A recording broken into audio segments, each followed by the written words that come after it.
Alloh subhanahu va taolo erkak kishini jismoniy va ruhiy jihatlari bilan oila sardori bo'lishlikka, oila rahbari bo'lishlikka mos qilib yaratgan. Oila qurish va uni osoyishtaligini ta'minlashlik hamda oiladagi barcha sarf xarajatlarni Alloh subhanahu va taolo erkakning zimmasiga yuklagan. Alloh subhanahu va taolo Qur'oni Karimda marhamat qilib aytadiki: "Estaizu billah, ar-rijalu qawwamuna 'alan-nisa." Erkaklar ayollar ustidan oila rahbaridirlar.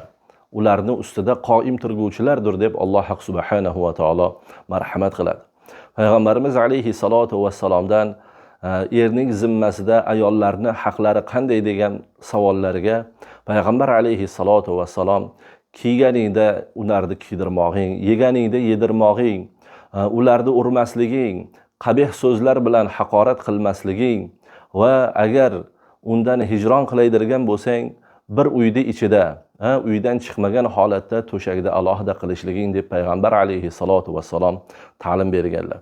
Demak, oila boshlig'i bo'lmish erkak kishini vazifasi ayoliga chiroyli muomala qilish, unga sharoitlarni yaratib berish va bu borada unga yaxshilik qilishlik lozim bo'lar ekan. Payg'ambarimiz alayhi salatu vassalom yana muborak hadislarda marhamat qilib aytadilarki: "Khayrukum li ahlihi va ana khayrukum li ahli."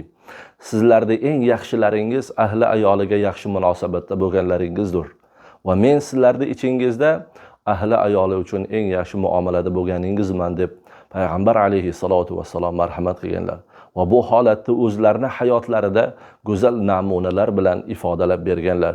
Demak, siz va biz ham oilada ayollarimizni, ularning ta'minoti, har bir ta'lim berishlik bo'lsin, har bir holatida ko'makdosh bo'laydirgan bo'lsak, sharoitlarni yarataydirgan bo'lsak, mana shu maqomni inshaalloh topgan bo'lamiz.